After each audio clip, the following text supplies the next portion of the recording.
CGPSC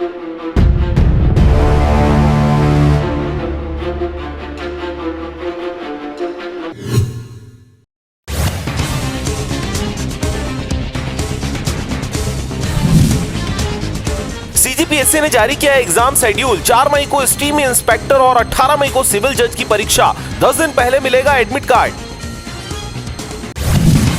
जिला एवं सत्र न्यायालय मुंगेली में अधोसंरचना विकास की नई सौगात। नवनिर्मित लॉयर्स हॉल एवं डिजिटल कंप्यूटर लैब। मुख्य न्यायाधीश श्री रमेश सिन्हा ने किया वर्चुअल शुभारंभ।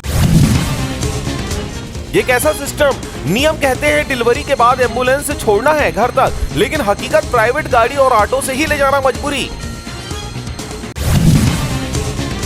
महादेव कावरे बने पत्रकारिता विश्वविद्यालय के कुलपति। बलदेव भाई शर्मा का कार्यकाल 4 मार्च को हो रहा खत्म। नए कुलपति की नियुक्ति तक कमिश्नर को मिला प्रभार। भारतमाला प्रोजेक्ट कमिश्नर के बाद डिप्टी कलेक्टर सस्पेंड। टुकड़ों में जमीन बांटकर 43 करोड़ रुपए का घोटाला। डीएम पटवारी के सिंडिकेट ने बैकडेट पर बनाए दस्तावेज। सीडी बांटने के सबूत नहीं दे सकी सीबीआई। भूपेश ने विनोद की गिरफ्तारी के विरोध में सिर्फ सीडी लहराई थी, बनाई या बांटी नहीं। हाइपर क्लब गोलीकांड का आरोपी सट्टा खिलाते पकड़ाया। रायपुर में जगुआर कार में बनाया था सेटअप। विकास का सिर मुड़वाकर जुलूस निकाली पुलिस। 5 आईएएस अफसरों का ट्रांसफर। 2 जिले के बदले कलेक्टर। अभिजीत को दुर्ग और अविनाश को धमतरी कलेक्टर की जिम्मेदारी। विश्वदीप बनाए गए रायपुर निगम आयुक्त।